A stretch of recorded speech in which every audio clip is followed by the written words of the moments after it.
Bem-vindos ao episódio número 90 do Ações e Companhia. Eu sou o Manuel Maurício e comigo estão os grandes Diogo Gonçalves, Pedro Barata e Gonçalo Garcia. Olá, pessoal. Como é que é? Oh, olá, olá. Tudo em altas? Já Tudo temos o em nosso casa. novo logo ali atrás do Pedro. Olha ali. Isso. Então, Vamos dizer, malta, assim Espetáculo. parece. Assim estávamos... estou no paraíso. O Paris é branco para ti. É. Pá, deve ser, não é? É a Um, luz, não é? É a luz.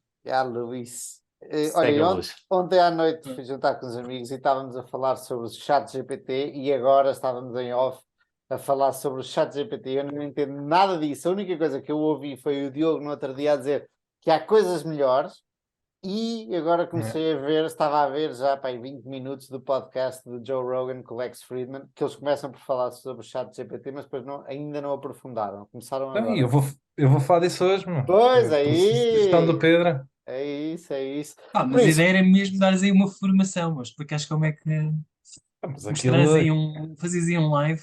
Isso é que aquilo era é só fixe. escrever, não é? Para utilizar aquilo vai ser muita informação. portanto, o teu tema é, Diogo. É a bolha da Hype. AI que está aí agora, o hype todo. Sim, não vou dizer uma bolha, mas o hype todo da AI que anda aí agora.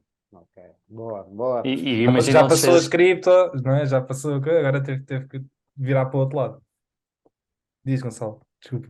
Isso é que não, imagina onde estejas a referir àquele vegetal chamado hype também. Tens mesmo a hype. Isto Não, agora não, era não. daquelas que AI. haviam Energia, né? pachim! Tivéssemos banda neste talk show. E o teu tema, Pedro Barata, o que é que nos trazes hoje? Pá, fazer uma coisa, vou falar de uma coisa que a malta não vai gostar, principalmente quem gosta de ações. Falar de obrigações, que acho que Boa. é um prisma diferente. Essa coisa aborrecida que não dá dinheiro, não é? Exatamente. É só para perder, não é? E tu, Gonçalo, o que é Eu, que vamos falar? um tema curtinho, falar sobre foco, a importância de foco, pegando de um artigo do. Desculpem. Um artigo do Chief Technological Officer, CTO, do Meta, que escreveu exatamente sobre isso, sobre a importância de ter foco. Alright, eu acho que começamos pelo Diogo, não? ChatGPT. E tu, o que é que vais falar? Eu És vou, o moderador. eu vou Olha ele a só, querer exato, protagonismo. eu vou moderar. Olha, o meu computador a baralhar-se. Hum, eu vou moderar, é o meu tema de hoje. Está Até bem. porque várias Só- pessoas disseram nos comentários, várias pessoas disseram, não, fica como moderador. E, portanto, é o que eu estou a fazer. O meu último episódio eu sou Está só bem. moderador. Vamos a É, isso, Diogo exato. Gonçalves. Por acaso foi muito interessante ler esses comentários. O pessoal gosta muito da tua energia, meu. E tu és, olha, pegando, estávamos a falar há pouco, tu és um hype man. Um hype man. Hype man. Boa. Fazer como o Marco Benioff na conferência a dizer: pá, Ah, e a isto não é gente o fim, e eu vou aqui podes fazer fazer tudo para. aqui podes fazer publicidade à venda de imóveis, não é? Ao contrário das recomendações em compra de ativos financeiros que não Exato. podemos fazer, Exato. imóveis já podes fazer, não Não é? posso dizer para torrar 100 euros numa ação, mas posso dizer para te endividares à séria Exatamente. e comprar as casas. O que é que estavas a dizer do Marco Benioff, Diogo? Dizer que podíamos fazer como o Marco Benioff fez com o CEO, não é?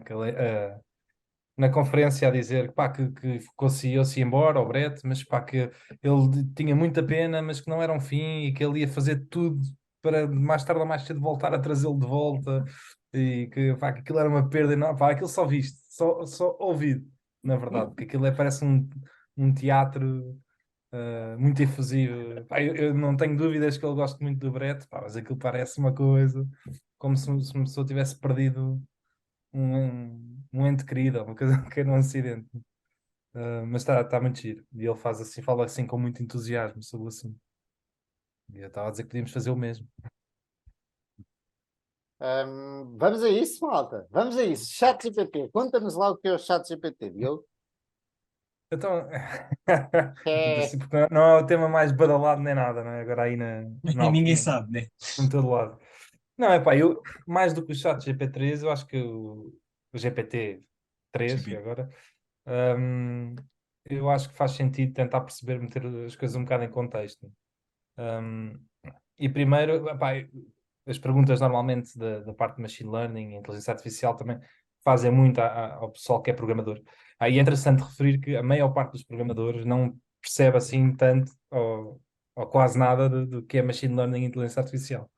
É um ramo muito específico, epá, e que não tem nada a ver com o que a maior parte do pessoal que trabalha em IT faz no dia a dia, não é? A maior parte das pessoas produzem software e há uma grande divisão entre a maneira como se escreve software clássico e a maneira como se escreve algoritmos aos modelos, não é, do machine learning. E uma das analogias que eu já vi serem feitas sobre a programação clássica e a programação de machine learning tem muito a ver com uma mudança total de paradigma, em que normalmente aquilo que nós fazemos, né, na programação clássica é assim muito de maneira rudimentar. Rudimentar? Sim, exatamente. Nós desenvolvemos tudo em espécies de funções que basicamente não interessa os dados que recebemos, não é? Aquilo vai tratar aquilo de uma determinada maneira e vai cuspir um resultado, não é?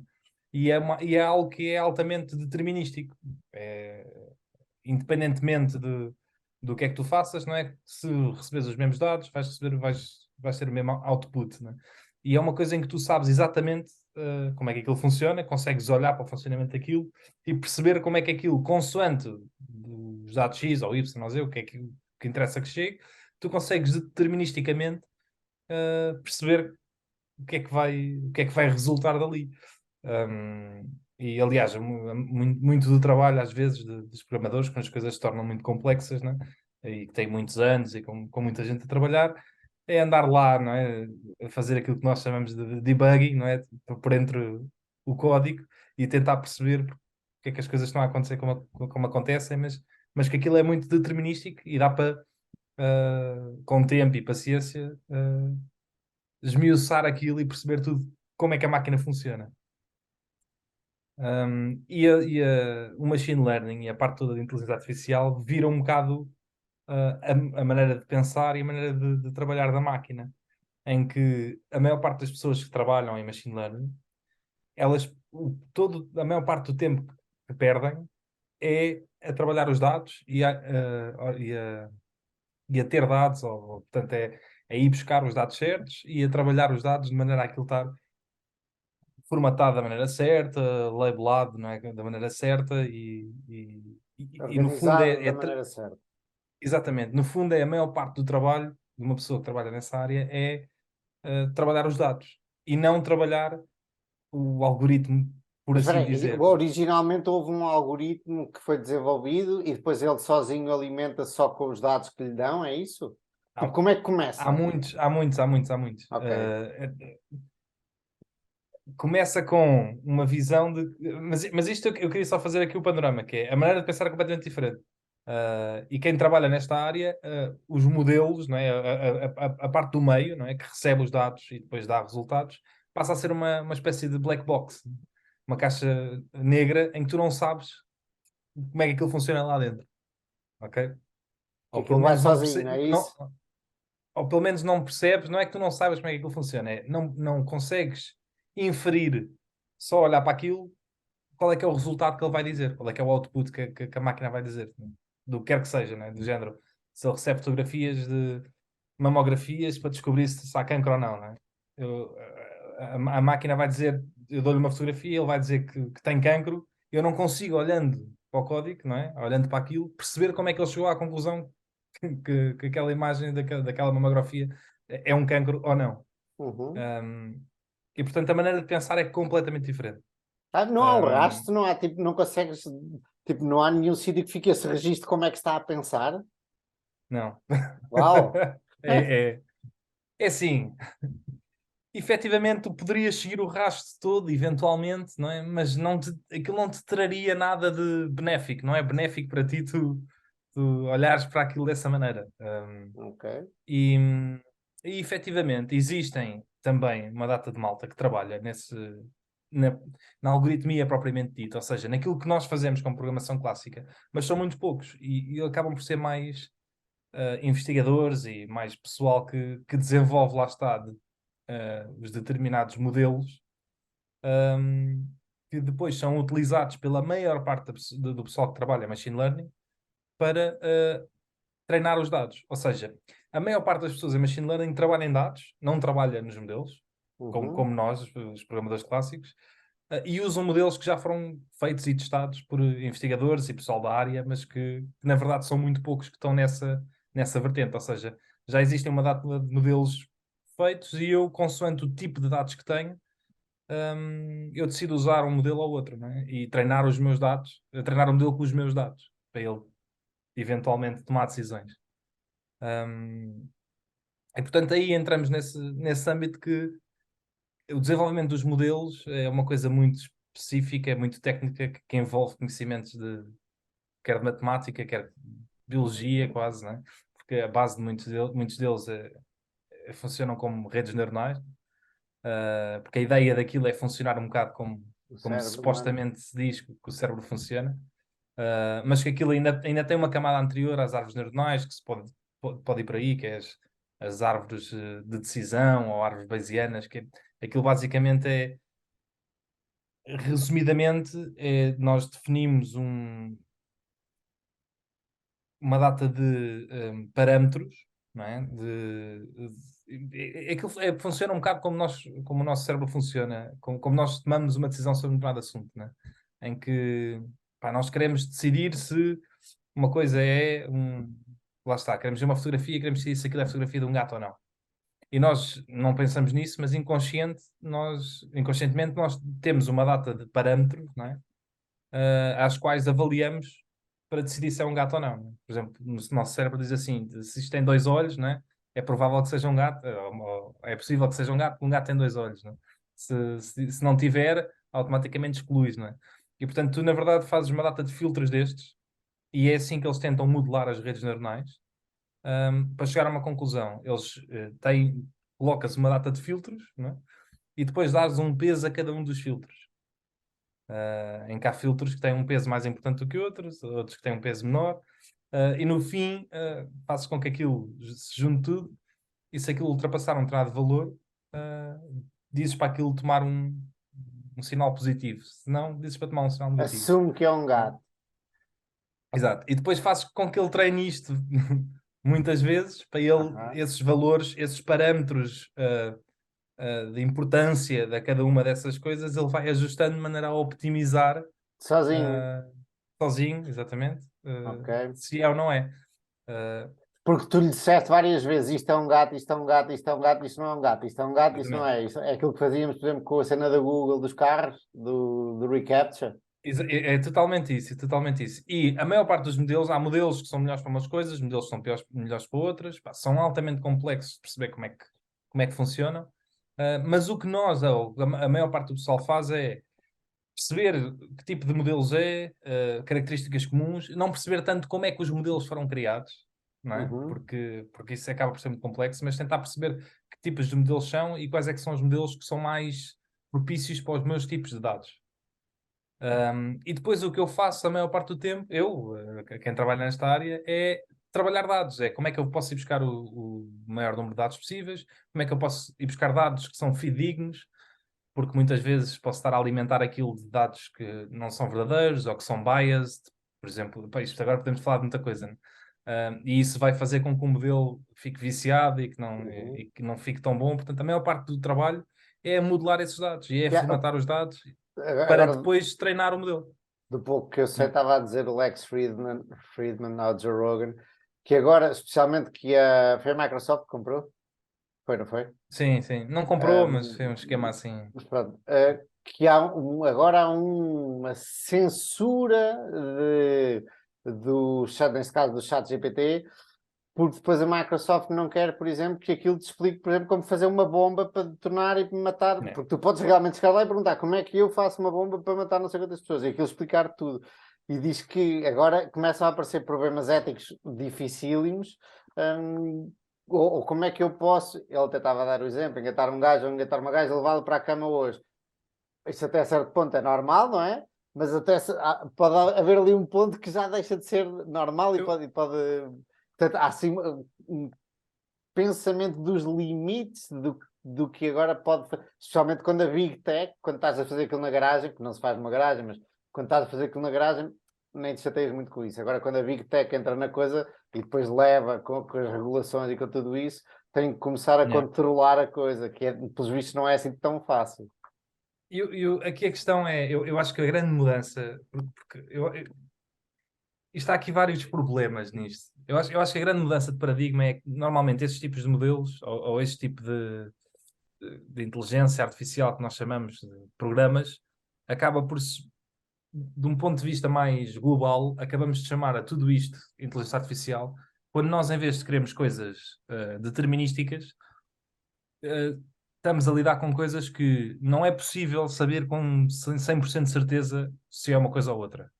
E então nós queremos fazer previsões, queremos estatisticamente tentar prever, não é? Ou decidir o que é, sem ter 100% de certezas. Portanto, sempre que isso acontece, nós podemos usar coisas deste género para tentar tomar decisões.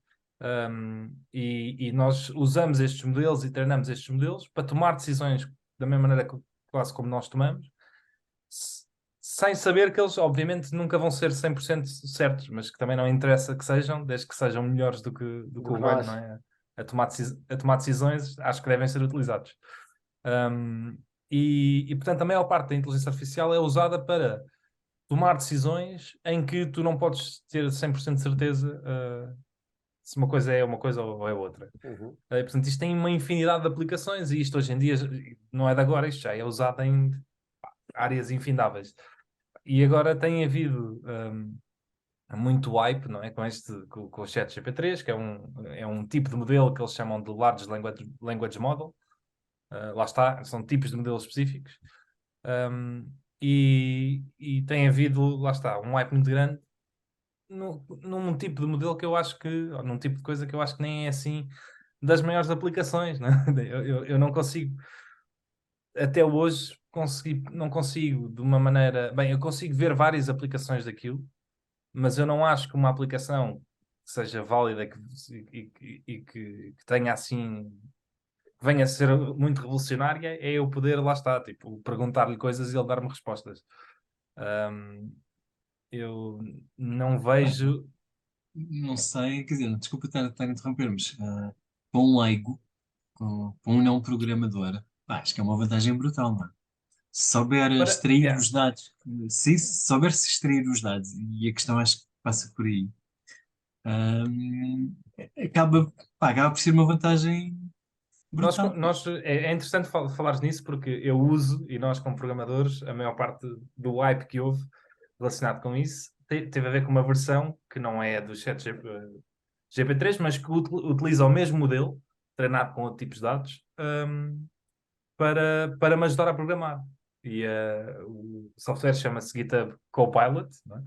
Que é basicamente algo que está integrado no sítio onde eu programo e ele vai-me fazendo sugestões automáticas do que é que eu quero escrever ou não. E eu acho aquilo que é espetacular e ele é treinado usando o mesmo modelo do ChatGPT-3. Acho que é assim, que é o GPT 3.5. Só que os dados que são ingeridos são diferentes. Ele basicamente usa os dados do GitHub. O GitHub é o sítio onde é capaz de ser o maior repositório de código do mundo, onde mais pessoas têm lá o código. Uma pessoa, quando subscreve o Copilot, também há lá a opção de poder partilhar o código que nós fazemos com o próprio site, com o próprio Copilot, para ele melhorar. Lá está, ingerir mais dados. E isso é uma aplicação que é bastante válida e que usa a mesma tecnologia. A questão do fazer perguntas e dar respostas é que eu não sei qual é que é. Eu ainda hoje sou muito cético em relação à validade daquilo. E a grande questão que vem falar aí disso vir a substituir o search da Google, não é? E as opções de pesquisa. Porque eu acho que têm funções completamente diferentes. Não é? E acho que uma pessoa que quer realmente fazer pesquisa e investigação não quer uma resposta dada direta. Ahm, mas eu ainda eu não tenho uma opinião totalmente Não, formada. eu não sei, eu acho que Eu como estou A a fazer investigação generalidade de da uma coisa população. qualquer, eu quero saber o máximo número de fontes possível. Eu não quero ter uma resposta dada Mas eu dou-te de um uma máquina. exemplo, Eu Diogo, quero ter onde várias respostas, quero ser cético em relação ao que estou a ler, quero eu, ouvir se- várias eu se- fontes, eu quero... sei muito pouco sobre isso, mas ontem este nosso amigo estava com quem estávamos a jantar, é ligado à saúde e disse para experimentar o chat GPT e fala-me aí sobre uma questão qualquer relacionada à saúde. E ele diz, e depois aquilo dá-me as fontes todas. Portanto, só aí já, e se calhar qualquer outra coisa faz isto, um Google da vida. Mas pronto, mas aí deu-lhe as fontes todas sobre o que é que se baseou para ter aquela ideia que tinha sobre, ou os argumentos que estava a apresentar. E ele disse: "Opá, imediatamente eu tenho as fontes todas das pessoas que já pensaram sobre isto, sem eu ter que ir procurar um a um e ver quem é que já pensou sobre isto e quem é que já teorizou sobre isto." Pá, É isso. Se for bem feito, aquilo dá-te a papinha toda. E que é o que a generalidade das pessoas querem. Não, eu, não eu, querem ter muito trabalho, querem uma coisa prática, rápida. Aí eu acho que há um potencial tremendo.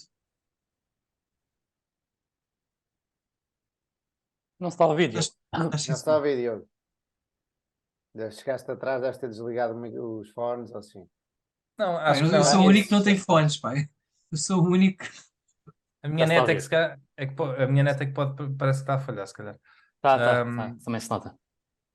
Mas eu acho que só um bocado, lá está, eu acho que quando uma pessoa quer pesquisar, quer ver várias coisas. Eu não quero que me digam, por exemplo, eu quero ver qual é que é o melhor restaurante aqui, junto aos Olivais para eu comer. Eu não quero que me deem uma resposta. Eu quero ver vários restaurantes, eu quero ver vários não, comentários isso é no uma coisa, Airbnb. mas se quiseres escrever uma composição da terceira classe e ir jogar à bola, aquilo escreve, Sem não dúvida, é? mas isso já não é search, isso já não é Pois não, pesquisa, pois isso já, não. portanto, até que ponto é que isso há de ter essas funções que eu acho que são perfeitamente válidas, mas até que ponto é que isso vai substituir a pesquisa, como nós agora, nos últimos 2 dias, não é? Tem sido uma tarefa para a Google, não é? Por causa do Bing terem implementado isso. Até que ponto é que isso Não só. substitui a pesquisa?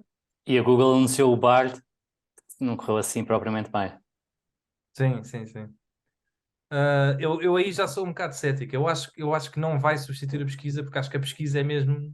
Epá, nós queremos ver várias fontes, queremos saber a opinião de várias pessoas, queremos andar a esmiuçar. Agora, pode ter outras aplicações. Tem Mas é, muitas que nós nem fazemos ideia ainda hoje, não é? Claro. e é interessante tu falas disso da Bard e do falhanço, não é? Que eu não sei se foi bem um falhanço, quer dizer, foi um falhanço de publicidade, pelo menos. Sim. Mas o modelo do GPT 3.5 não é de todo o melhor modelo e mais eficiente, visto o melhor, com mais capacidades e menos recursos, né? Porque, aqui há duas maneiras de nós avaliarmos os modelos, que é o quão melhor eles são, propriamente ditos, mas o quão menos dados eles precisam para terem aquela eficiência, né? Porque também é importante. Tu podes ter um modelo muito melhor que o GPT-3, mas que se usar 100 vezes mais recursos, se precisar de 100 vezes mais recursos, se calhar é um bocado, em termos de custo, não é? De benefício, não compensa. E Um, dados seria igual a recursos? Ou seja, podes ser treinado numa base de dados grande, mas depois seres muito rápido ou eficiente a dar a resposta necessária. um, eu acho que aqui a maneira como eles veem isso é capacidade de recursos, é necessidade de recursos. Teve a ver com a alimentação dos dados, mas também com a capacidade de recursos que eles precisam, porque têm que manter aquela base de dados, não é? Pelo menos em termos de espaço, e portanto, têm que manter aquela estrutura toda para poder dar Ok. as respostas. Sim, eu pensei que fosse mais em termos de computação, não é? De servidores e terem que gerar novas respostas sempre que alguém pergunta. Eu pensava que isso seria a parte mais cara de. Que não havia cash. É. Não, é porque, aliás, o chat GPT agora está sempre em baixo para quem não é pagador, não é? Portanto, Sim, sim, sim. provavelmente aquilo em termos de servidores.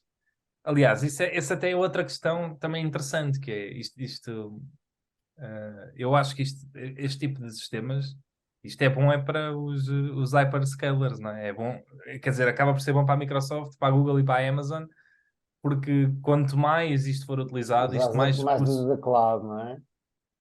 Porque isto é altamente intensivo em termos de recursos, em termos de memória, em termos de processamento, isto precisa de muita infraestrutura. Portanto, quanto mais isto for generalizado por todas as empresas de software, mais dados eles vão precisar, mais espaço, mais performance, e portanto isto é altamente bullish para a cloud, não é?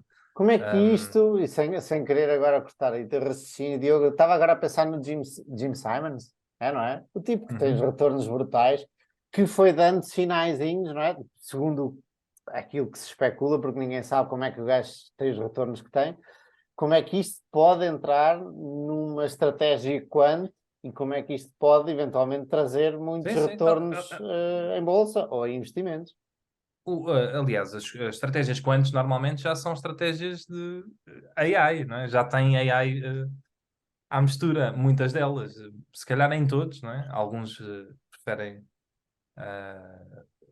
analisar os dados tipo, manualmente e ser um humano a decidir, mas no caso da Renaissance do Jim Simons, eu sei que eles têm modelos que aquilo que são modelos altamente complexos, matemáticos, físicos e Achas portanto, que há aí um cruzamento, pode preditivos. haver um overlap entre isto que se está agora a falar Cl- e o que eles já têm ou não? Claramente, claramente. Não sei ao certo o que é que eles têm internamente, Ok. mas têm modelos preditivos que não são escritos, lá está, deterministicamente. Portanto, claramente é um tipo de AI. Ok. Pode não ser do mesmo género. Pá, e basicamente eu não sei, isto claramente vai estar cada vez mais integrado em todas as áreas e em tudo o que nós fazemos. Mas eu sou muito cético contra isto vir a destruir a search. Acho muito da Google, acho muito interessante que a Google claramente tem modelos melhores do que o GPT-3, e não ter conseguido ainda, pelo menos cá para fora, ou não ter conseguido, ou não tem interesse, ou não sei, vir a divulgar. Mas todos os anos é lançado um state of the art da AI, e a maior parte destes modelos isto são públicos porque são lançados, são papers, são lançados cientificamente, e portanto a comunidade científica tem acesso. E o Lambda, da Google, que é muito falado, é bastante mais eficiente e melhor do que o GPT-3. E há outro da DeepMind que também já bateu os recordes. E agora já saíram mais outros, até open source, acho eu, que já bateram recordes, e também da Meta AI. Portanto, há vários modelos destes, Large Language Models, neste momento, que são muito melhores do que o GPT-3, O que, apesar de não terem aplicação comercial. o que é um Portanto, Large Language Model? lá está, é o tipo de modelo. Mas Ah, porquê isto, language? Porque fala contigo? Ou não tem nada a ver com isso? não, porque é treinado com recurso a texto. Por Ok. isso é que é chamado language. Language podem ter a ver com palavras. Lá está. Em programação, o Copilot também é um large language model. Mas a maneira de eles são optimizados, não é, para serem modelos que são muito bons quando se trabalha com texto. Ok. Hum, No outro dia, Quer seja programação, quer seja línguas. um de Desculpa. vocês falava, acho eu, não, desculpa eu te interromper, eu acho que foi o Gonçalo, falava estou a ver se foi mesmo ou não, mas não importa quem é que falou. Acho eu que é da Meta do Facebook, que é o Text to Image, não é Text to Image, é Text to quê? Pode ser, mas eu acho que o Para Facebook fazer já fez. jogos, a cena era de jogos, tu consegues simplesmente escrever e a inteligência artificial ou alguma coisa do género cria-te o cenário, cria-te as coisas simplesmente por tu escreveres Né? à mão o que queres e aquilo que cria. O que é que nós. Eu acho que já há algumas imagens, não é? Vocês andam a brincar com isso? Fazer imagens, não Sim. era? O Eu sei Dali, que sim. É o Estamos Dali? a eu falar sei que pouco. a Facebook Sim. já fez um para fazer vídeos de curta duração, tipo 2, 3 Isso. segundos e coisas do género. Também há um da Google que é Language to, é prompt, ou Text to Music, que é tu escreves e ele faz música com o Ok. que tu estás a escrever. Então nós Portanto, podemos ser artistas, podemos ser músicos.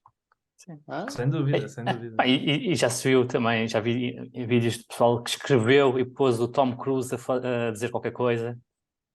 Também é possível. Exatamente. Exato. Não Isso sei acho porque as tu. famosas os deepfakes, É. É. que é. Aliás, há outra que agora eu não sei se ainda é público, que tens uma panóplia de vozes já integradas e que podes eventualmente pôr a tua e podes pôr o texto que quiseres e aquilo é dito como se fosse Morgan Freeman ou como se fosse qualquer Porquê que eu me pessoa assim. lembrei do Morgan Freeman também? Não sei, pá, a voz dele é icónica, né? E aliás, até é um tipo de mercado muito, muito explorado para os artistas poderem no futuro vender, não é? Vender os direitos E a e as pessoas família podem usar. continuar a comer os direitos de Morgan Freeman para o resto da vida, por gerações. O gajo pode aparecer em filmes para sempre. E pode Yeah. aparecer, isto já falámos no outro dia, qualquer dia podemos estar a ver filmes em que os atores simplesmente não existem, são completamente falsos. Que é espetacular. Eu até. Isso são desenhos animados, não é? Yeah, só com exatamente, exatamente. caras e com pessoas, né? Sim, é só Mas incrivelmente atualmente já realista. há muitos filmes que têm uma componente feitos com computadores, que já não é mesmo sem ser desenhos animados. Isso já acontece há muito tempo. Não, com efeitos Sei lá, especiais, quando são sim, tempestades e efeitos especiais, exatamente, quando são claro, mas tempestades. as pessoas serem, não serem pessoas, é que acho que ainda não vi. Isto no futuro, isto deve ser muito bom, mas isto no futuro, a longo prazo, para empresas como a Meta e mesmo para o YouTube e TikTok, tu vais deixar de precisar de criadores, não é? De pessoas, não é? Para gerar o conteúdo. Hoje em dia, não é? Tens centenas de milhões de gajos a fazer conteúdo, não é? O mais conhecido agora até o gajo que fez o Mr. Burger, que agora não me estou a lembrar do nome dele. Mr. Beast.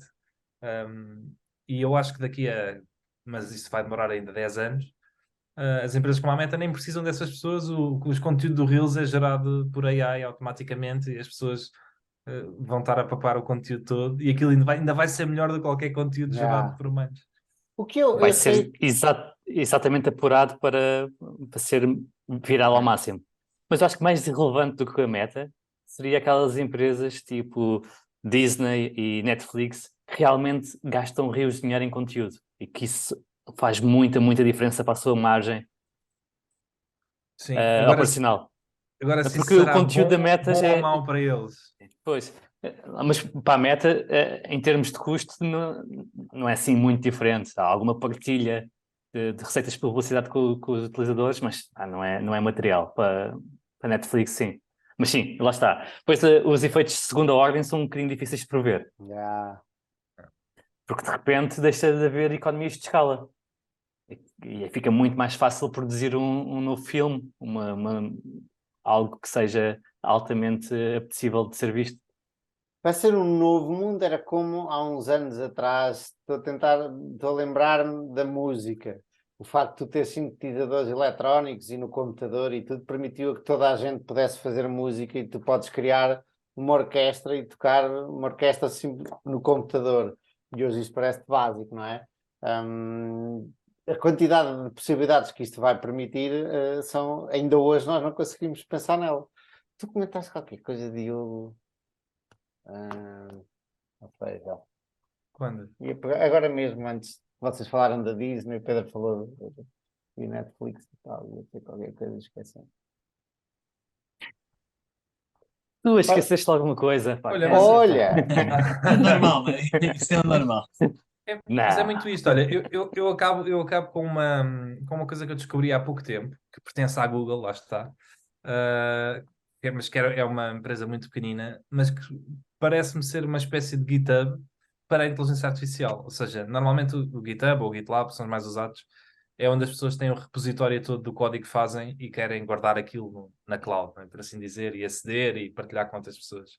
E existe uma empresa que faz uma coisa parecida para a inteligência artificial que se chama Hugging Face. Tipo, cara sendo abraçado, não sei como é que se traduz, mas huggingface.co. Pá, e aquilo é uma espécie de GitHub, lá está, mas onde as pessoas, em vez de guardar o código, guardam ou datasets, ou seja, ou dados já preparados, qualquer que seja, portanto, tu passas horas a trabalhar os teus dados, né? E depois queres partilhar aquilo com outras pessoas, ou modelos treinados, ou por treinar, lá está, ou uma data de outras coisas que são utilizadas na área de machine learning. Pá, eu descobri o Hugging Face, pá, que é uma espécie de GitHub para machine learning, né? E aquilo tem lá uma data de dados, datasets já preparados, modelos, e depois tem uma secção que se chama Spaces, onde uma pessoa pode fazer demos, ou seja, aquilo simula um ambiente em cloud e pode mostrar uma demo a funcionar, né? Com coisas simples. Para ter uma parte de documentação também. E na verdade a Google tem duas empresas destas mais ou menos, tem esta e tem outra que se chama Kaplan, não, Kaggle, Kaggle. São parecidas, e são o sítio onde as comunidades todas trabalham nestes modelos e testa coisa. Aquilo é por acaso é giro, porque, por exemplo, tanto um como o outro podes criar um notebook, uma espécie de, imagina, documento Word, mas que no mesmo sítio onde estás a escrever, tu podes escrever código em Python, não é? E tens lá as bibliotecas, o ambiente todo, e podes correr coisas dos modelos, das bibliotecas de Python que são usadas, e estás, tipo, basicamente, podes criar uma espécie de paper científico, onde, a meio do texto, consegues correr código e ver os resultados. Aquilo é uma mistura entre texto com código a correr ali no meio. Pá, é muito estranho. It's a whole Mas new world. mas que é muito usado nesta área. Aliás, os próprios papers científicos são feitos neste tipo de formato, neste tipo de notebook. Uhum. Um, Então, e vamos aqui para passarmos ao próximo tema. Como é que tu arrumas isso tudo e qual é a conclusão que tiras para o investimento? Ou as conclusões que tiras para o investimento? Para investimento, torna-se muito mais difícil, na minha opinião, decidir na questão da Google, apesar de eu continuar a ser bullish nela. Eu acho que isto não vai afetar o negócio. Mas acho que pode haver muita competição entre a Big Tech neste aspecto. Eu acho que quem é claramente sai a ganhar com isto são as empresas de cloud, a parte da Google Cloud também, não é? Mas são as empresas de cloud e são empresas de semicondutores. Continuo bullish na semicondutores, mas daqui para a frente continuam a procura parece que não acaba em termos de crescimento. Um, e portanto o bom disto tudo e o bom destas ramificações todas, a meu ver, vai ser comido em grande parte pelas empresas de semicondutores e pelas empresas de cloud. O resto vai andar aqui, tipo, não sei, não, é difícil prever quem é que vai ganhar o quê, e Yeah. acho que isto na melhor das hipóteses, vai destruir valor para a maior parte das empresas e beneficiar o consumidor. Então, és da opinião do Peter Lynch que em tempo de guerra aposta no fabricante das balas. Exatamente, exatamente. Portanto, isto deixa muito contente com a minha máquina, mas não é só máquina, no geral, as empresas de memórias funcionam bem porque, lá está, a AI é muito capital intensivo, não é capital, mas é muito intensiva em memória, mas também é muito intensiva em processamentos tipo gráfico, tipo NVIDIAs e coisas do género. Portanto, de uma maneira geral, é muito, muito bullish para o contínuo crescimento dos semicondutores, sim. Quando parece que tem estado sempre a subir e parece que pudesse estagnar, isto eu acho que ainda vai haver aí mais uma perna de crescimento, mais uma S-curve de crescimento das empresas de semicondutores na próxima década. E da inteligência artificial e dos semicondutores, vamos fazer aqui uma volta de 180 graus e vamos ouvir o que é que o Pedro Barata tem para nos dizer em relação a obrigações, que é um tema do qual nós não falamos muito e que eu acho que é outro mundo bastante interessante. Portanto, Pedro Barata, o palco é Isto é uma teu. grande volta. Isto E é uma acho que grande volta. está a ficar cada vez mais interessante, não é? Com a subida das taxas de juros, Sim, diria sim. eu. Pá, eu fiz aqui uma apresentação, dei-me permissões, deves ser tu, Temos Manel. apresentaçãozinha, sim Uma senhor. coisa mais Olha, profissional. isto agora está a ficar sério. Vê lá se já consegues partilhar. Já, já, ok. Aprender, deixa lá ver. Aprender obrigações em 10 minutos. É lógico. Quem está a ouvir no Spotify, vá ao canal do YouTube, que ainda vai ser o All in Stocks, não é, Gonçalo? É, Claro. E vá ao YouTube ver isto e é isso. Sim, porque não dá no Spotify, não dá para ver isto. Por acaso no Esqueci-me Spotify desse dá para pequeno pôr pormenor. vídeo, por acaso dá para pôr vídeo, mas ainda não estamos nesse grau. Pode ser que o Gonçalo leve a coisa para outro nível. O Gonçalo. Já te estou a pôr a ti o responsável. Pá, vais lá ao GP Chat e ele faz-te isso no instante. Pá, não. Vocês não Então, têm que decidir quem é que vai fazer agora essa coisa toda, não é? Mas isso fica para o fim. Vá, bora lá. Pedro Barata. pá, a ideia é falar aqui um bocadinho de obrigações. Eu sei que todos vocês são equity. Eu também sou mais equity do que obrigações, mas ao longo dos anos, por motivos profissionais, comecei a desenvolver algumas competências nesta área e é uma área extremamente enriquecedora. Eu gosto imenso. Passei a gostar bastante de obrigações. O primeiro slide que eu tenho aqui, isto é um portfólio passivo, de gestão passiva, numa base de o S&P 500 a representar 60% e as yields americanas a 10 anos a representarem 40% do portfólio. Portanto, yield significa dívida pública americana a 10 anos. É o rendimento ou a rentabilidade da dívida As yields das é a obrigações. rentabilidade. Uma das vantagens das obrigações é que tu, quando compras uma posição, quando entras numa posição, se não houver evento de crédito, portanto, se a empresa ou o Estado não entrar em default, tu já sabes quanto é que vai ser a tua rentabilidade. A rentabilidade é calculada através do pagamento dos cupons e através do valor que recebes na maturidade. Portanto, na maturidade, o valor é sempre 100%.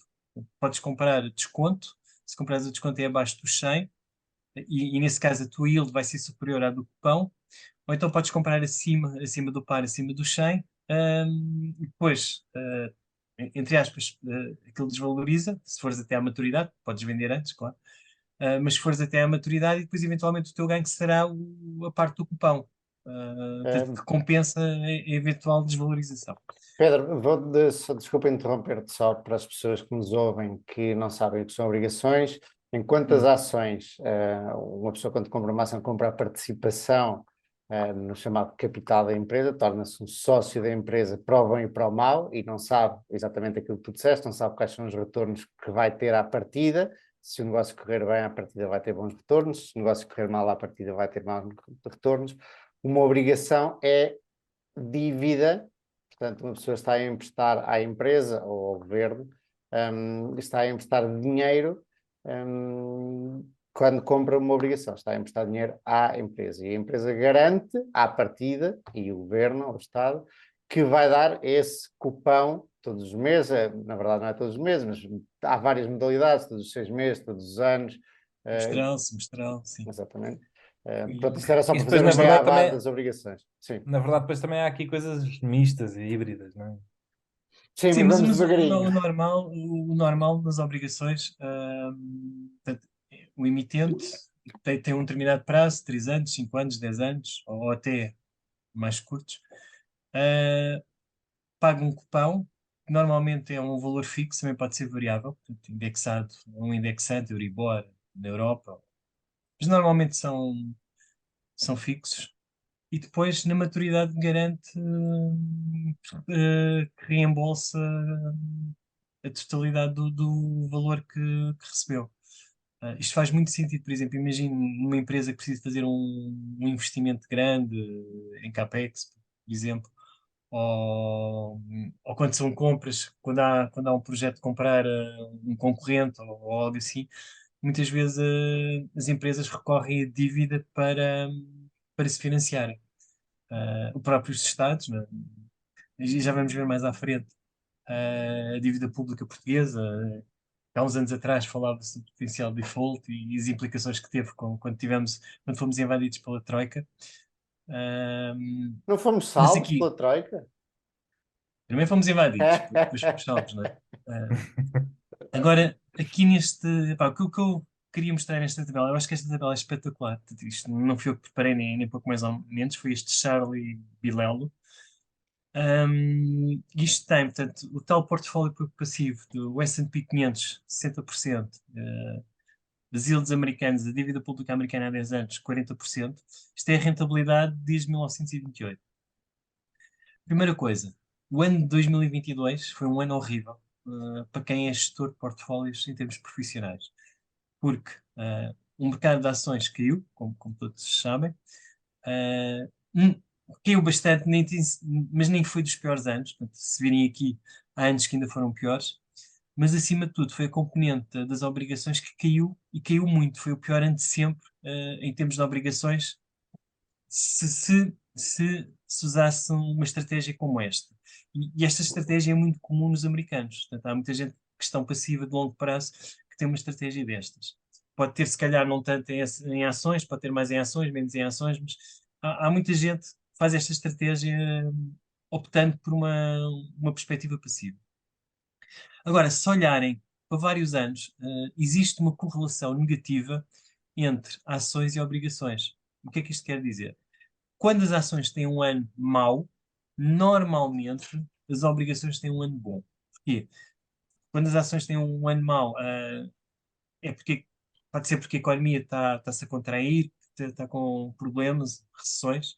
Então, os investidores são mais prudentes e investem em produtos mais prudentes, mais conservadores, como as obrigações. Portanto, se olharem aqui em vários anos, sei lá, por exemplo, 2008, quando foi a crise financeira, o S&P 500 caiu 37%, mas as yields americanas a 10 anos subiram 20%. Portanto, isto ao todo recuperou-se bastante da perda. Portanto, quando às vezes vocês falavam aqui em ter shorts para diversificar o risco, podem com menos risco fazer isso com obrigações, com uma carteira de obrigações.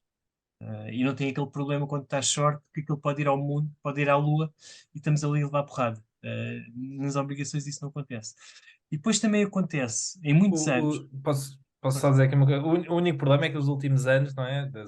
As yields das obrigações Já estava vamos a lá, já zero, vamos não é? lá, já vamos lá, já vamos lá e as coisas já mudaram.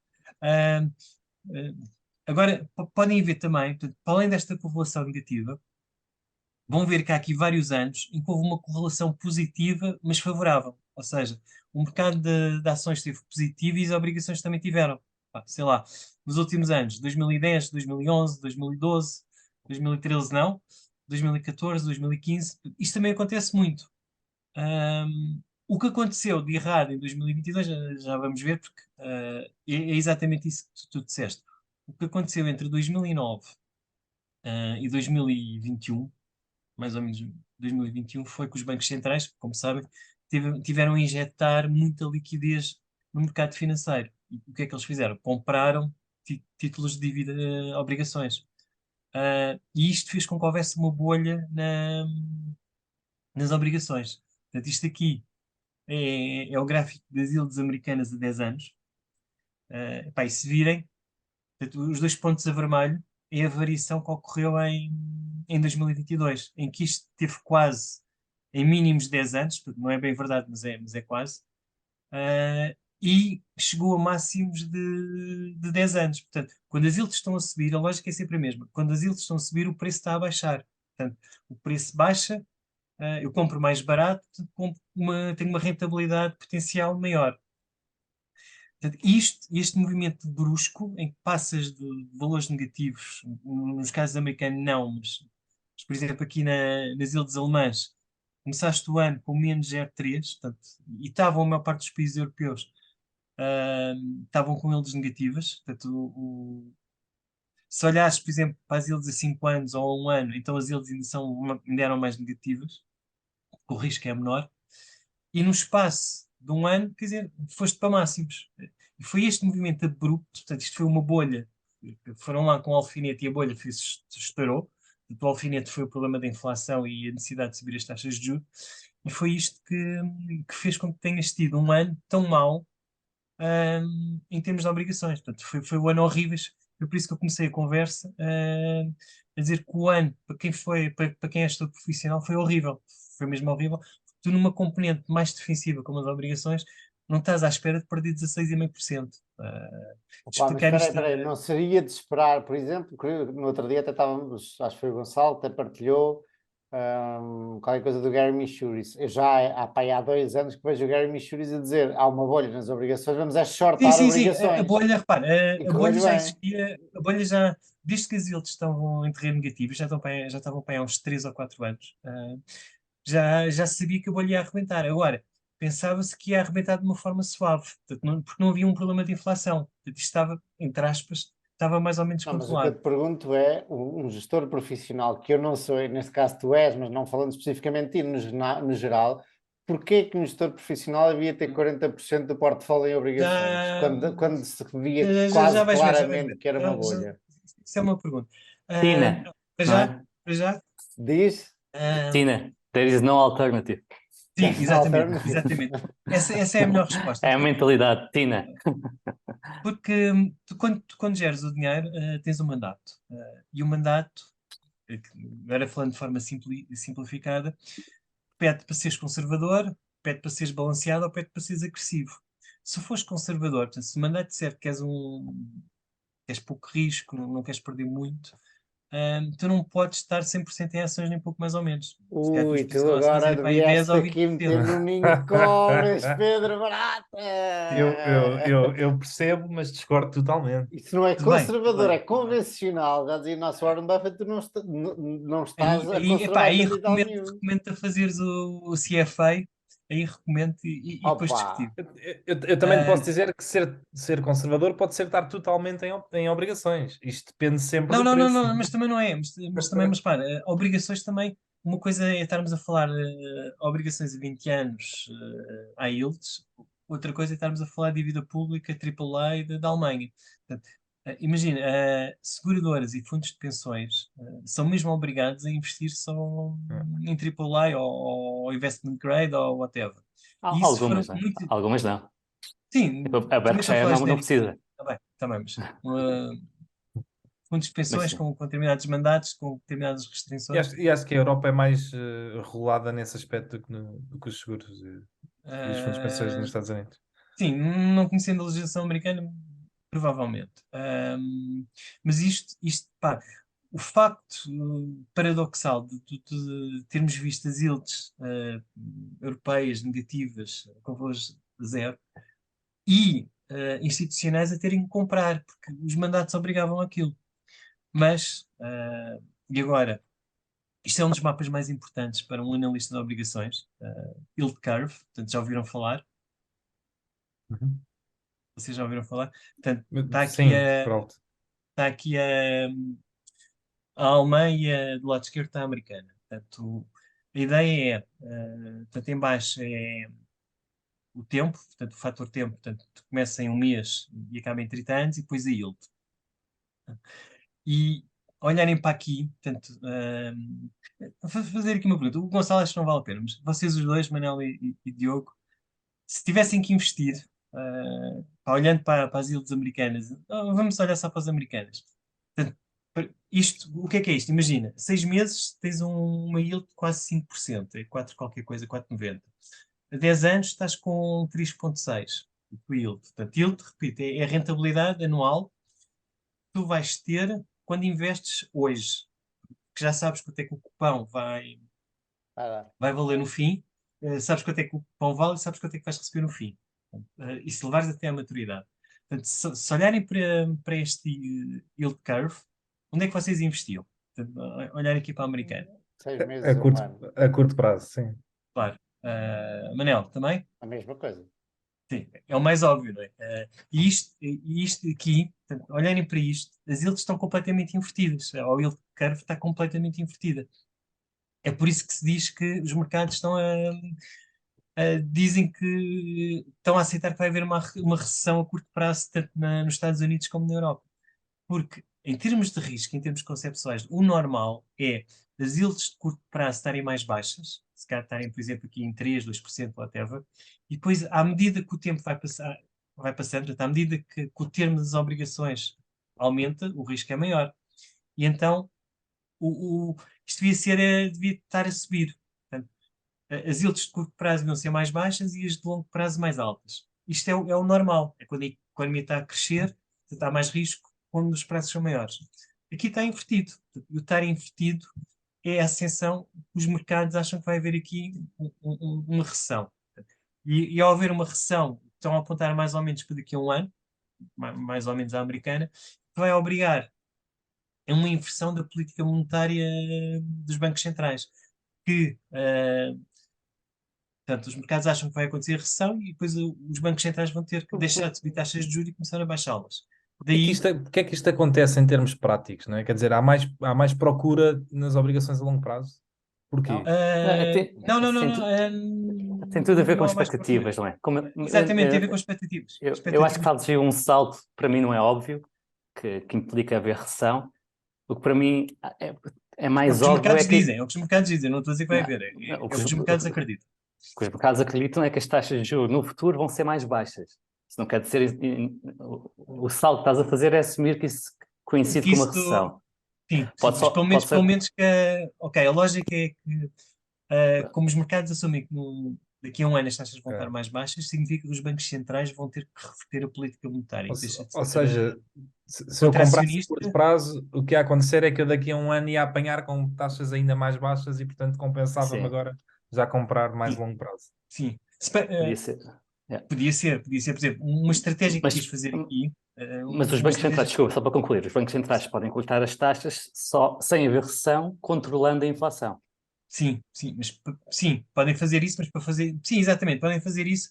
Ahm, E eu, O- eu até o- eu acho que a questão até é outra, é cortarem as taxas de juros, sim, podem fazer isso, mas eu não acredito pessoalmente, não sou o único, que eles façam essa inversão, porque uma coisa é deixarem de subir e ficarem flat durante bastante tempo. Outra coisa é eles reverterem o ciclo de subidas para vir um ciclo de descidas só porque a inflação está controlada. Aí tenho dúvidas que isso aconteça. Acho que, infelizmente, o trigger seria a recessão. Mas isto são expectativas por e duras. Agora, o normal é que daqui a algum tempo, sei lá, um ano, 2 anos, é que isto voltar à normalidade. Voltar à normalidade serão as taxas de curto prazo serem bastante mais baixas e as de longo prazo mais altas. Portanto, se eu for um trader de obrigações e tiver know-how e souber em termos macroeconómicos, fizer uma boa projeção do macroeconómicos, uma coisa que eu podia fazer era estar longo a 6 meses e estar curto, sei lá, a 5 anos. Portanto, na expectativa de ganhar dos dois lados. Ah, Estas portanto, abaixarem é o preço a subir, e as em que estou curto, a expectativa que as eles vão subir. Portanto, se vão subir, o preço vai baixar. Mas acima de tudo, o importante aqui é, como o Gonçalo disse bem, é a expectativa que eu tenho como trader ou como gestor de portfólio. Se eu tiver uma expectativa que as yields, sei lá, a 20 anos vão baixar, então eu tinha posições longas a 20 anos. E o contrário. Portanto, é, Mas com os basicamente para yields. fazeres dinheiro precisas ter expectativas que a yield curve não se vai verificar. Sim, É sim. a única forma de fazer dinheiro. Se tu achas que realmente as taxas de 10 anos estão anormalmente baixas, vais Bem, curto 10 eu anos. só estou a ler isto, não tenho aqui nenhuma expectativa do que é que vai. O normal é as 10 anos ficarem mais altas do que as de 6 meses. Como é que isso vai acontecer? Se é as 10 anos a subirem, só, pode ser. Se é as de 6 meses baixarem só, também pode ser. Mas o normal é isso. É o normal as mais longas estarem maiores. E depois há uma dimensão extra que é o tempo passa, não é? Exatamente. E depois tens de fazer o rollover Sim. dos teus investimentos. Exatamente. Sim, isso é mais um extra, mas pá, isto também, pá, isto era para dar aqui mal, entre aspas, os 10 minutos. Eu acho que os 10 minutos já devem ter passado. E ainda vamos no terceiro slide. Ok, então bora, Ah, bora. Agora, mais uma coisa gira. Foi por isso que eu pus isto dos dois lados. Portanto, a americana do lado esquerdo, a alemã do lado direito. Manela e Diogo, em qual das duas é que vocês investiam? Em qual das duas é que nós investíamos? Estados Unidos, a americana dá Epá, 5% ali e no outro lado dá 2,7%. Mas em euros e eu aí, dólares. Pois, pois, era eu aí exatamente isso. já tinha que pensar Ok. na moeda. Opa, eu Mas não era exatamente faço isso a que eu ia mais chegar. pequena ideia Era do que é que vai exatamente. acontecer à moeda, por isso ia sempre pelo absoluto. Acho eu. ah, para, só para Mas, teres era, mas era aí que eu ia chegar, era exatamente aí. Tu, o facto de teres obviamente, olhas para o americano é muito mais apelativo. E historicamente, eles de 5% já são mais normais. As europeias ainda estão abaixo da normalidade. Mas tens o problema do dólar. Portanto, uma variação este ano, o dólar já passou de 0,97 ou no final do ano passado e já está em 1,7, 1,8. Portanto, foi uma variação muito superior a 5%, já vai para aí em 12 ou 13%. Portanto, além de comer este ganho, ainda perdias dinheiro. Portanto, ou fazias um hedge, e podes fazer um hedge e pagas, provavelmente seria o diferencial. Seriam aqui os 200 basis points que fazem a diferença. Pagavas de hedge. Depois, na prática, como europeu, tens que olhar para as ilhas europeias. Porque senão acaba, sendo esta a tua parte do portfólio mais conservadora, acabas por estar aqui a pôr muito risco. Sim, a não ser que acredites, não é, na moeda que o Claro, dólar vai se tiveres valorizar. uma certeza que o dólar vai valorizar, então ainda melhor, não é? Aí, Não. aí ganhas dos dois lados, ganhas da yield e ganhas da valorização. Mas lá está, estamos a pensar na parte da carteira do portfólio mais defensiva, portanto, mais defensiva com menos risco. Ok? Menos risco, Agora, menos o volatilidade. próximo. Hum? Exato, boa. Pronto. O que é que disseste? Menos risco, menos volatilidade. Eu acho que Sim. isso é só não. Não vou aqui simplificar o que é a teoria financeira, mas em muitos casos é só para a malta para, como é que se diz? Para contrabalançar a volatilidade das ações que se põe 40% da obrigação. Não é porque vais ter melhores retornos, nem Não, porque é não, mas, mais mas isso foi aqui que eu conservador. comecei. Isso foi aqui que eu comecei. Eu acho que se Tens tiveres aqui, uma tens yield aqui. de 15%, não é? Claramente é Mas não mais. tens, se tiveres yields de 15%, significa que estás a investir numa empresa high yield. Portanto, high yield significa que não tem qualidade creditícia. Portanto, tem um risco de Não, empresa não, entrar em default. sim, não, eu por acaso especificamente estava a pensar nos anos 80 dos Estados Unidos, Exato. Ah, bem, mas aí estás a falar em inflações 8, 9, 10%. E podes ter aí um ganho real, mas o ganho real não será os 15%, será sempre menos. sim, sim, mas eu diria que, por exemplo, aí faz muito mais sentido do que estar em equity, porque dificilmente uma empresa também te vai dar retornos superiores Claro, claro, a claro. isso. Claro. Mas podemos olhar ali para os anos de 80 e vemos que tanto as Tens em obrigações 82 como o tiveste S&P 32%, em 85 tiveste 25%, em 86 tiveste 24%. Mas epá, era uma realidade completamente deu, diferente. deu retornos parecidos. Mas foi uma realidade de queda de taxas de juros com altas Com- taxas de juros no início. Exatamente, exatamente.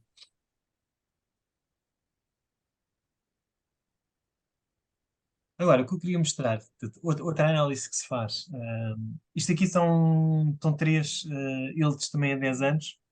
Portanto, a vermelho são as yields alemãs, a azul as portuguesas, tinha que pôr as portuguesas e depois acima são as gregas. Portanto, o comparativo, a Alemanha é o país com menos risco em termos europeus, e em termos do euro, da zona euro, como sabem, a Grécia é o país com mais risco.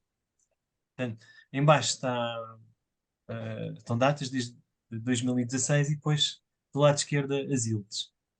E reparem, O gap. 2016 até mais ou menos 2020, portanto, foi um momento de recuperação e desenvolvimento económico.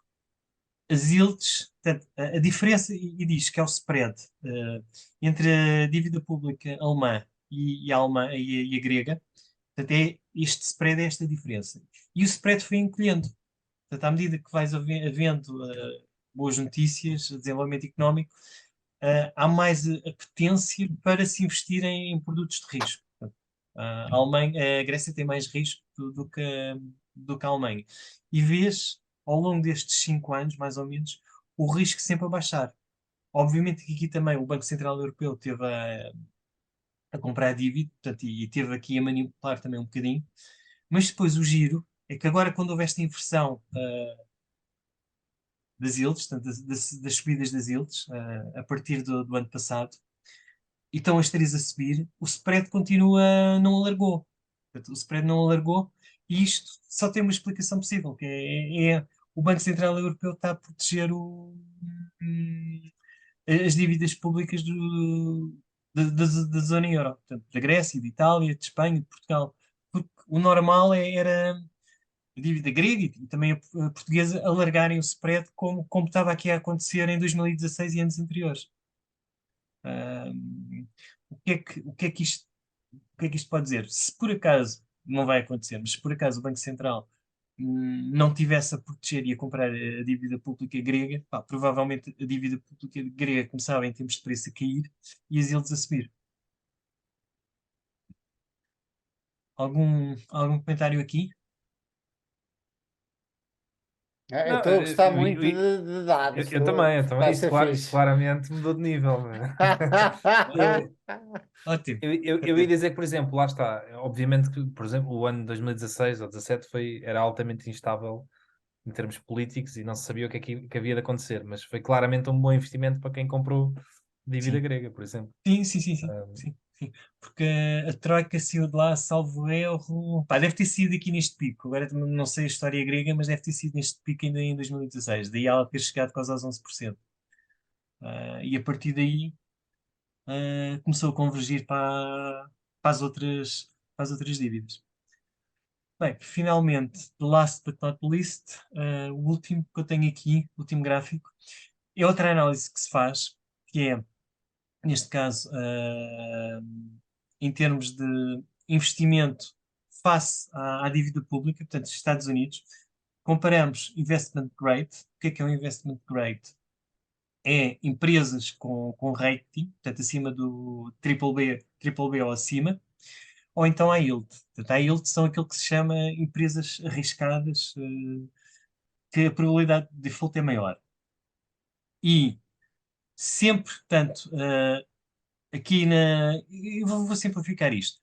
Aqui do lado esquerdo vamos chamar que isto são spreads. Sempre que são situações de crise, o spread alarga. Portanto, empresas, mesmo empresas investment grade, na yield ainda é mais, a tendência ainda é maior, e podem ver a escala, portanto, vejam uma escala, o spread de investment grade está mais ou menos em termos médios aqui nos 130, vai aqui aos 150, enquanto na yield o spread vai a 400, 600, 500, 400 a 600, que é muito, lá está, o risco é muito maior, o retorno exigido pelos investidores também tem que ser maior. Mas a lógica é esta, como é que se gera isto? Mais uma vez, se o spread estiver a alargar, houve aqui uma oportunidade em meados de 2022, onde o spread estava muito acima da média, e começou a haver aqui oportunidades de comprar dívida empresarial americana. Entretanto, já corrigiu e neste momento já está a um preço fair, justo, para o histórico, isto historicamente. Portanto, quando foi na altura do Covid, foi a loucura que foi. Houve os encerramentos das economias e o medo de falências, portanto, parou tudo, e nem se conseguia transacionar nos mercados obrigacionistas. E depois exatamente a mesma lógica, né, em high yield. Portanto, high yield, mais risco, mas também mais retorno. E basicamente de uma forma muito simplista, isto é o início de como se trabalhar em obrigações. Portanto, obviamente, se eu tivesse aqui um gestor de obrigações, tinha muito mais para falar, não é? Porque isto pá, são bases, são bases. Depois existem duas variáveis que normalmente tu olhas nas obrigações, que é a yield to maturity, que eu já falei, e depois é a duration. Que duration, também de uma forma simplificada, contando em anos, o tempo que tens até recuperar o capital investido através do recebimento de cupons e depois da receberes O o investimento principal. no fim, do principal, exatamente.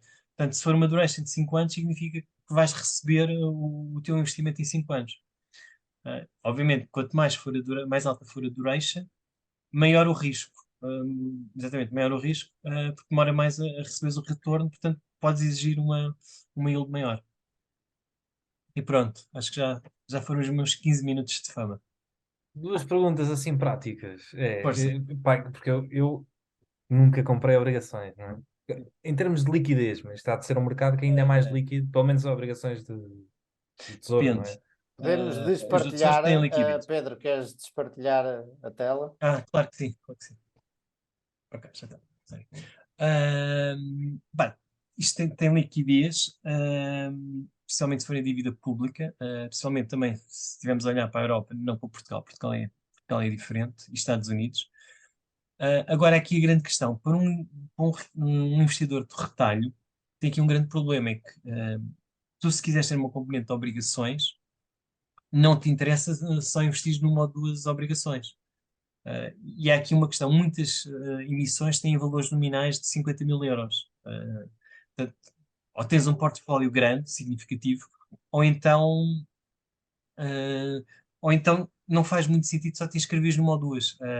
Só investires numa ou duas, porque aí crias o risco de crédito. Portanto, imagina, se tens um portfólio de 200 mil, 75% em ações e 25% em obrigações. Portanto, 25% em obrigações significa 50 mil euros, só podes ter um emitente. Portanto, e ao teres um emitente, acabas por ter muito risco de crédito desse emitente. Portanto, para quem não tem grandes capacidade de investimentos, que é normal, né? Dos investidores de retalho, o ideal é via exposição via ETFs ou via fundos. Porque aí estás exposto a um leque de obrigações e o risco de crédito praticamente desaparece. Mais Qual era a Kira, outra dúvida, Diogo? Não, era nisso. O interessante era, a minha ideia era se eventualmente o fizesse seria talvez via um ETF, mas isso pronto, já é preciso estudar cada ETF e ver o que é que faz sentido para cada um. se seguires, por exemplo, se conseguires seguir as yields, consegues mais ou menos montar uma estratégia sem grande. Sem perder muito tempo, percebendo o beabá Não é? das Porque depois obrigações. o próprio ETF faz a gestão das maturidades e andar ali, portanto também Aqui a questão, os ETFs têm um problema. Eu nunca fiz o estudo, um dia é de perder tempo a fazer a análise, mas conceptualmente tem um problema, que enquanto nas ações um ETF, imagina o S&P 500, tu compras as empresas que estão no S&P 500 de acordo com o ponderador oficial. Na parte de obrigações isso não existe. Não existe. Que empresas é que tu vais escolher se for um ETF de corporate? Portanto, isso acaba por ter ali um bocado de subjetividade. E depois, como é que é o efeito mecânico? Porque as maturidades estão sempre a acontecer. Portanto, eu acho que nos ETFs, em alguns, acabam por transacionar mais do que deviam, para manterem os critérios de constituição do ETF. Portanto, apesar de nunca ter feito o estudo, conceptualmente poderá fazer mais sentido a exposição via fundos do que via ETFs por causa destes efeitos mecânicos que os ETFs são obrigados a ter. Eu acho que para um investidor de retalho em Portugal, o que faz mais sentido até seria os certificados da Forro. É uma forma mais económica e com mais proteção existente, porque eu acho que é mesmo num cenário adverso económico que Portugal tenha de fazer um haircut à dívida pública, dificilmente faz um haircut nos certificados da Forro, não é? Porque são investidores mais pequenos e normalmente mais protegidos. Não, se isso acontecesse, quer dizer, o governo que fizesse isso acabava. Aliás, o partido que fizesse isso acabava. Depois tem outra situação, é que a liquidez é imediata, não tens risco de... Sim. A única coisa, a única questão nos certificados de Forro é que tem um cap. Portanto, tem um valor máximo que atualmente, como está, segue a Euribor a 3 meses, com um máximo de 3,5%, salvo erro. Sim, a fórmula tem um máximo de 3,5% já foi atingida. Já foi atingido, exatamente. Portanto, se o Euribor continuar a subir, Assim, perdes. Quer dizer, é muito melhor com depósito a prazo. Isso é inegável. Mas depois tens Obviamente um que é uma prémio, forma. depois tens o prémio de permanência de 0,5 Sim. no segundo ano. Portanto, chega rapidamente aos 4%. Mas É. mais importante do que isso, até no meu ponto de vista, imagina que a Euribor começa a disparar e chega aos 10. Se tivesses comprado uma obrigação com um cupom fixo, a obrigação ia se partir toda. Se quisesse ir, ias ter que Mas aí vender a levavas até à 50%. maturidade. Levavas até à maturidade. Podias levar até à maturidade, mas fizeste um lock-in de um retorno muito baixo. Agora, nos certificados a forro, se a Euribor disparar, tu podes Está vender indexado, ao par, não é? podes ir ao par Se e aquele depois retorno compras. baixinho tinhas locado dos 3,5%, sacas, mas sais ao par e reinvestes Sim, às novas aí, taxas de aí juros concordo. altas. Aí tens essa possibilidade. Efetivamente, isso é uma boa ideia. E, e a ideia é manter esse cap mesmo agora, ou eles Pá, reajustam? O cap já foi não, mais alto. Este é o mais baixo que já teve sempre, mas estes produtos têm tido tanta procura, mas tanta procura. Aliás, bateram recordes nos meses passados. Porque lá está, a concorrência destes produtos são os depósitos que estão a dar perto de zero, Zero. a não ser que seja para zero. novos clientes. Portanto, dificilmente as condições ficam melhores, a não ser que realmente o governo português precise de capital, e as condições ficaram muito boas durante o tempo da Troika, apesar de não tão boas como no mercado secundário, mas ficaram bastante boas para os aforradores. Sim, Eu acho que dificilmente ficam melhores. sim. E os certificados têm outra coisa boa. Portanto, mesmo portanto, aquilo que o Gonçalo estava a dizer de um eventual default, pá, isso até podia acontecer, mas chegas a uma altura que começas a ver o cenário, começas a ver informação negativa, tão negativa, tens tempo para fazer o resgate. Isso, quando foi a crise financeira de 2007, 2009, isso aconteceu. Portanto, falava-se Houve muitos da resgates, possível sim. saída da zona euro, inclusive houve estudos de partidos políticos a propor a reestruturação da dívida pública, incluindo os certificados de aforro. Portanto, tu ao leres isso tudo e tantos um bocado ativo, sabendo o que é que se passa, pá, tens mais do que tempo para resgatar, porque isto não é de um dia para o outro. Não é? Começas a ver o rácio da dívida pública versus o PIB. Não é? Agora baixou, né, para 114. Mas se vês que aquilo já está em 130, depois 140, 150, vem aí a troca, não sei o quê. Quer dizer, tens mais do que tempo para começar a alocar poupanças para outro sítio. Não é? Até haver controle de capitais tens tempo. Não podes Exatamente, Na exatamente. Grécia houve controle de capitais durante a Sim, Troika mas é e aquele isto já português. tornou muito difícil de sair. Claro, mas quer Passamos dizer, para... sim, força. Força. Podemos passar para isso. Espera aí, opá, mas o meu vídeo, eu estou aqui, mas o meu vídeo está a dar em maluco. Eu não sei o que é que se passa. É o problema de comprar computadores baratos. Gonçalo, Ah, Bora lá que o pessoal está vamos com a fome. isso. Como é que estamos a gravar isto às 9 da noite Pá, e e o à fome, Benfica está a jogar, pá, que é o mais que é o mais desesperante. grave. Oh, mas olha, se quiserem, eu posso deixar a Não, minha, não, não, não, a, não, continua, Não, continua. dá-lhe, Continua. Ainda por dá-lhe. cima, isto agora vai entrar no intervalo, portanto continua, estás à vontade. a minha...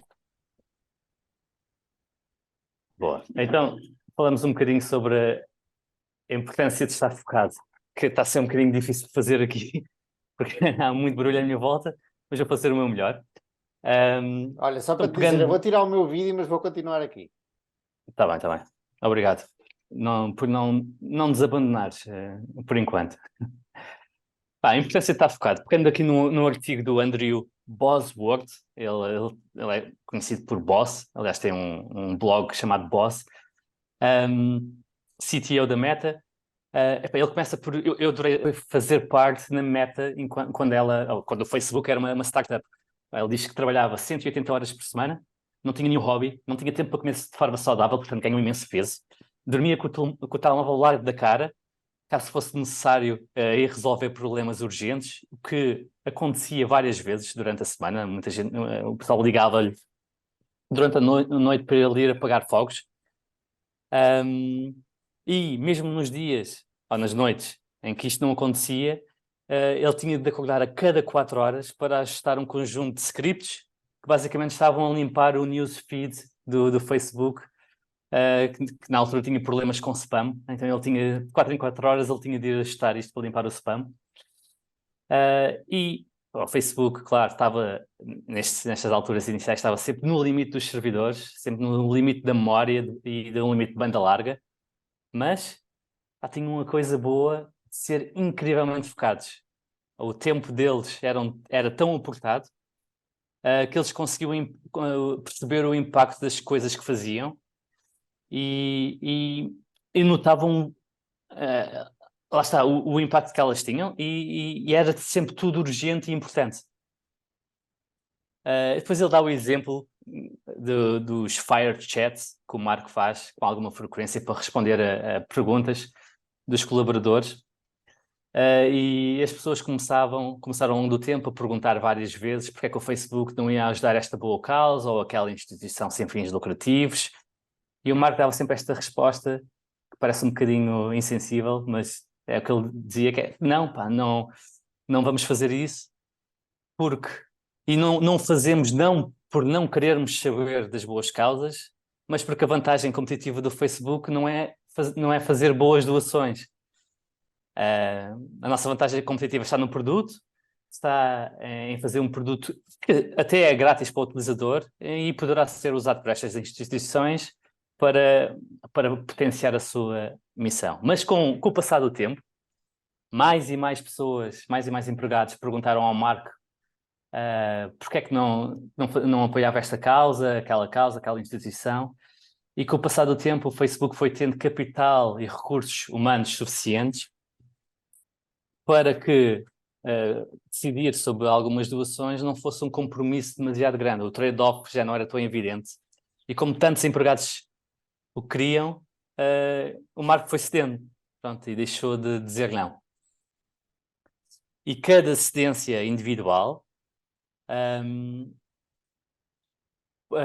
faz sentido e até poderá ter um retorno positivo quando vista isoladamente, mas provavelmente tem um retorno positivo no seu conjunto, porque para além das doações houve também ajustes a produtos, pequenas funcionalidades e o número de outros exemplos que ao utilizar recursos como pessoas e capital no seu conjunto começam a correr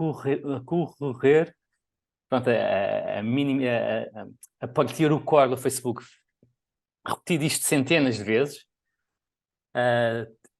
pode tornar o produto core do Facebook um produto complexo, lento e a equipa torna-se gigante. E um problema mais grave, na óptica dele, seria uma coisa chamada selection bias, que é basicamente quando o Facebook lança uma nova funcionalidade, tirá-la fica muito difícil, porque os clientes ou os usuários que ganham com essa funcionalidade ficam chateados se essa funcionalidade deixar de existir. Portanto, e o mesmo pode ser visto também por outras coisas, como privilégios de empregados e afins. Há pouco tempo a Google estava nas notícias também porque tirou as massagens do headquarters e alguns empregados ficaram chateados. Ninguém fica satisfeito em ver os seus privilégios a desaparecer.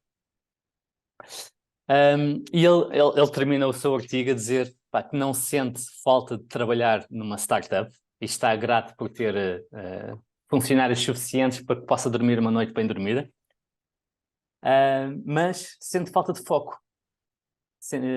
E ele disse que o melhor momento para parar uma distração é antes de começar essa distração e o segundo melhor momento é agora. E, curiosamente, isto foi semanas antes do Facebook anunciar o seu quarto trimestre.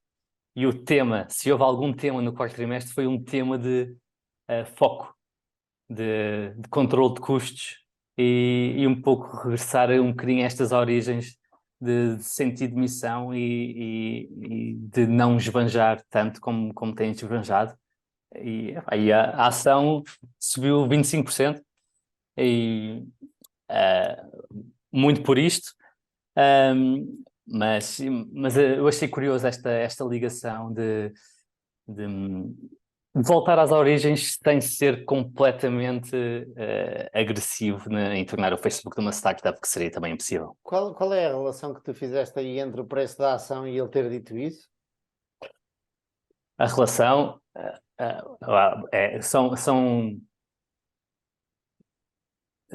são correlações que poderá não haver causalidade, mas os resultados dos quartos trimestres foram muito bem recebidos pelo mercado e houve um tema forte de controle de custos durante toda a conference call e no press release. Portanto, eu estou a fazer essa ligação, a ligação é minha, eu acho que é legítimo de fazer, mas semanas antes do anúncio do quarto trimestre, este CTO tinha feito este blog post. Portanto, claramente era top of mind dele. Pá, isto é algo que não foi apanhado pelo mercado, mas que no quarto trimestre, pelo menos no anúncio dos resultados, o Facebook passou essa mensagem de uma forma bastante forte. Ok. Eu gostei de ler isso. Gostei das saudades que ele tinha. E um gajo imagina, não é? Estares a construir uma cena única no Facebook e a vez a coisa a crescer e a crescer e a crescer, ainda seres pequenino. Deve ser espetacular. Eu nunca trabalhei numa dessas empresas e acho que nunca vou trabalhar, mas deve ser incrível um gajo estar a trabalhar em Silicon Valley e a ver a empresa a crescer brutalmente. É espetacular. Ele diz neste blog post que ele foi o 10º engenheiro a ser contratado pelo Mark. Ok, então eram pequeninos. Eram bem pequeninos, tinham 10 tipos lá. Diogo, não sei se já trabalhaste numa startup e se foi mais ou menos assim, ou conseguias dormir mais do que 4 horas. Pá, eu trabalho numa empresa que se calhar já não devia ser considerada startup, mas acho que nem entra nesse Quando prisma. é que deixas de ser startup? Ou quando é que deixas de ser startup? Não sei. Nós já somos 1000 funcionários, portanto, não É acho que. startup, pá. Pois, depende um bocado da definição, mas sim, mas eu quando entrei, nós em Portugal devemos ser à volta de 200 e qualquer coisa neste momento, e eu quando entrei éramos para aí 30, portanto, e nem tínhamos escritório, trabalhávamos num espaço de coworking, e agora já temos 4 pisos no Marquês de Pombal. Mas sim, mas nos últimos 3 anos a empresa passou de 200 funcionários para 1000. Um, Pá, e curiosidade, o que é o acionista? são vários. Eu Incluindo o acho que Diogo.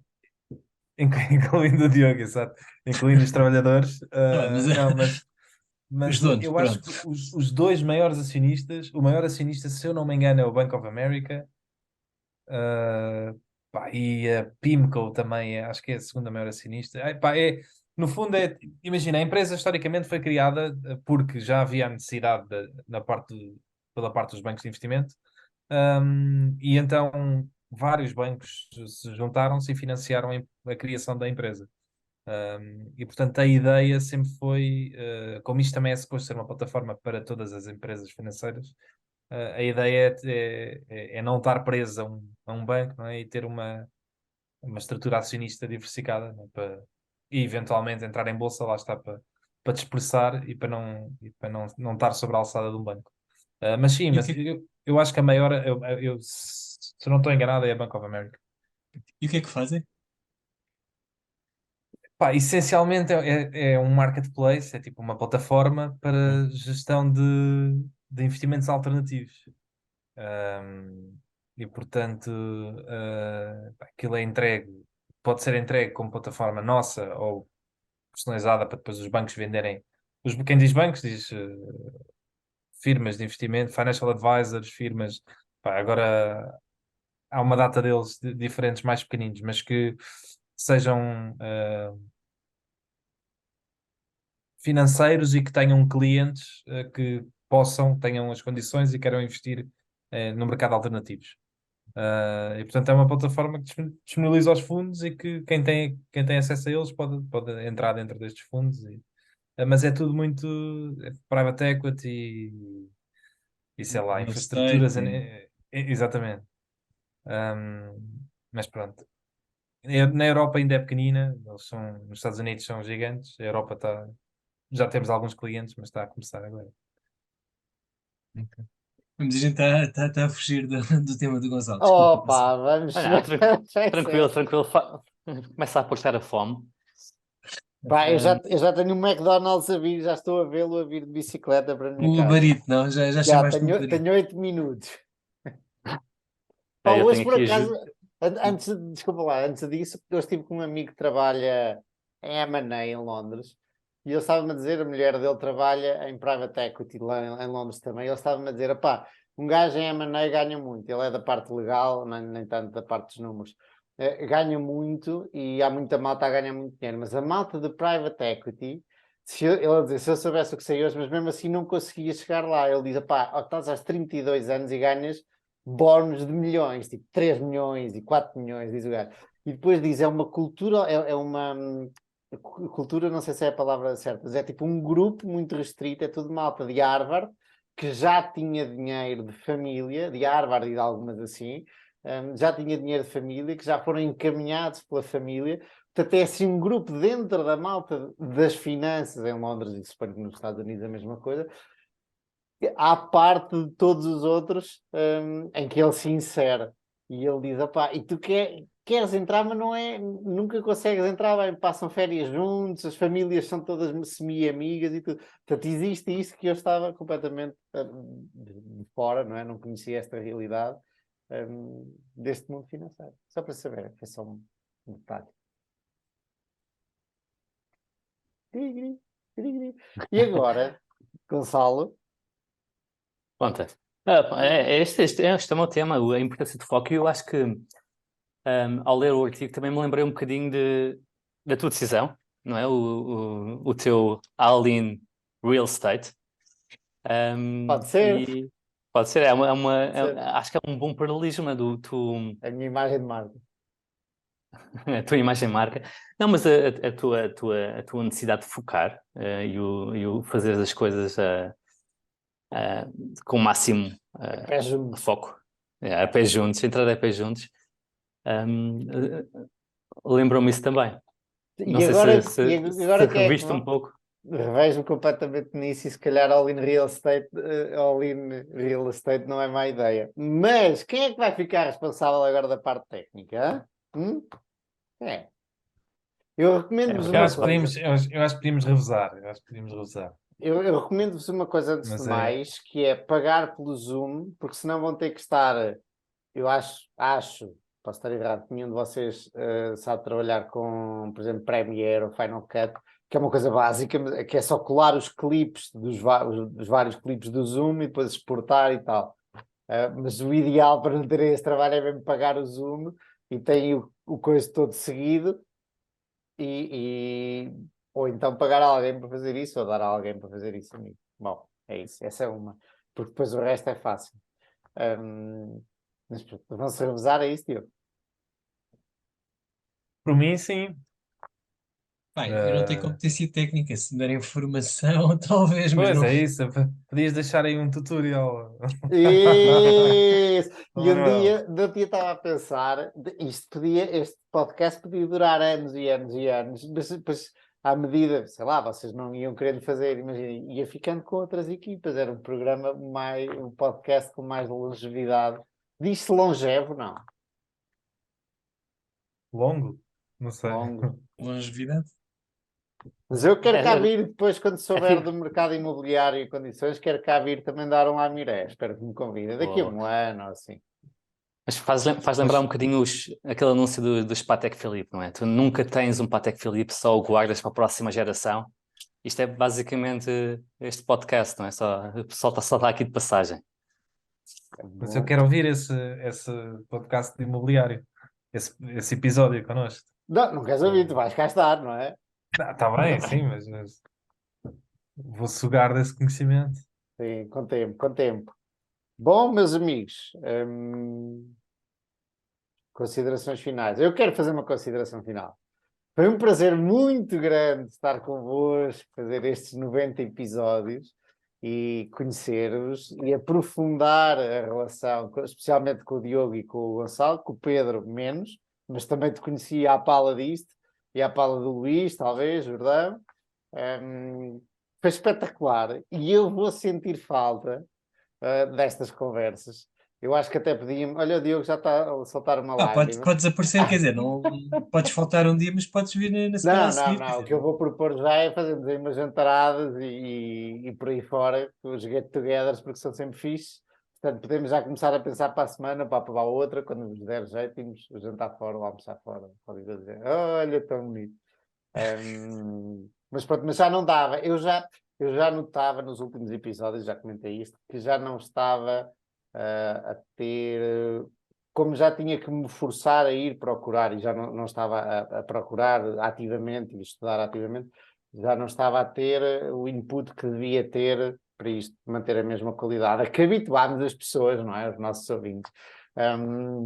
Portanto, já não estava a dar, mas o que não quer dizer que eu não continuo a gostar muito de vocês e de conversar convosco. Por isso é que eu digo, temos que continuar a encontrar. Mas, ó, Manel, acho que, quer dizer, pelo menos uma vez por mês podias aparecer aqui. Eu acho que Não, acho que se agora tu leres, não, se tu leres mas os comentários do, na do último malta. podcast, onde está toda a gente ali a pedir para fiques como moderador. Não, Então, pá, acho porque eu agora também quero criar podcast de imobiliário. Ainda não sei em que molde, já falámos disso, mas claramente vou criar. Eu gosto muito disto, mas estar à uma coisa não é conversa. incompatível com a outra, quer dizer, não digo todas Tu as semanas. consegues, tu és o gajo que consegue fazer tudo. Eu só consigo fazer uma coisa de cada vez. Epá, não consigo, não é assim tão fácil. Não é assim tão fácil.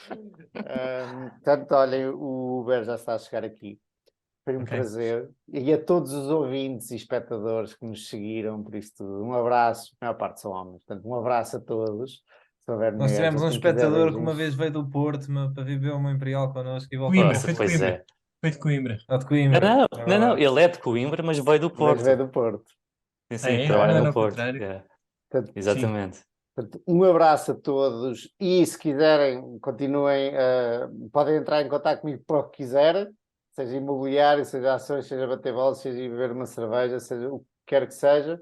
O canal vai continuar no ar, a página vai continuar no ar, ao manuel@allinstocks.com, podem me mandar mails, fazer o que quiserem, estarei sempre disponível para tudo e mais um par de botas. Pessoal, foi um prazer e ainda nos vemos de certeza para eu vos passar a pasta técnica disto tudo e está a tocar a campainha.